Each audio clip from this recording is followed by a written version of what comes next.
Welcome to a Reviews Without Remorse shortcut. Who's the target? My clients need to know if you think it's possible. It'll cost.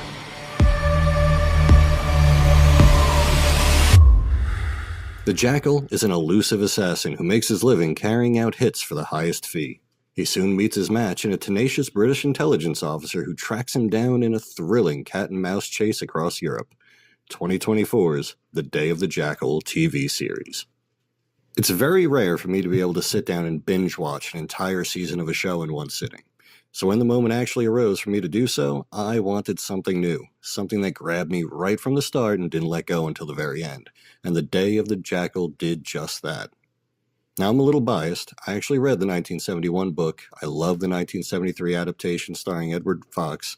And despite the 1997 reimagining The Jackal starring Bruce Willis not really having anything to do with the original story except for the fact that the assassin was called The Jackal, I even kind of like that movie too. But the series isn't a reimagining. It's a modernization. It has all the elements that make the original so good and builds upon it. It dives deeper, without getting dry or boring. Each episode finds the perfect balance of action, drama, tradecraft, and espionage that makes you want to keep watching to find out what happens next. Casting is excellent. Eddie Redmayne of Fantastic Beasts and Where to Find Them takes on the role of the Jackal and nails the part.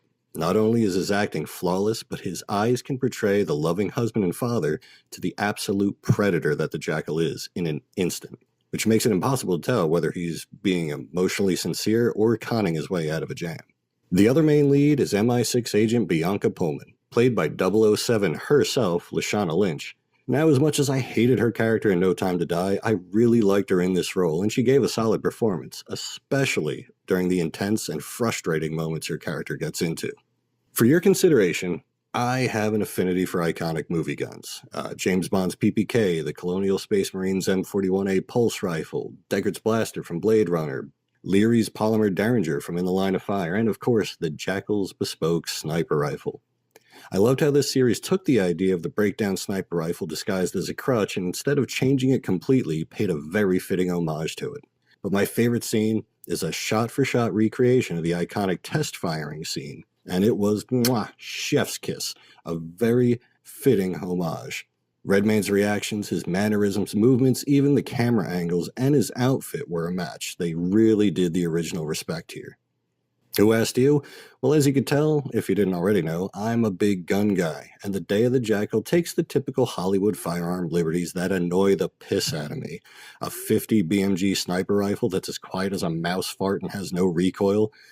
In fact, I don't think any firearms in the show showed the slightest bit of recoil throughout any of the episodes.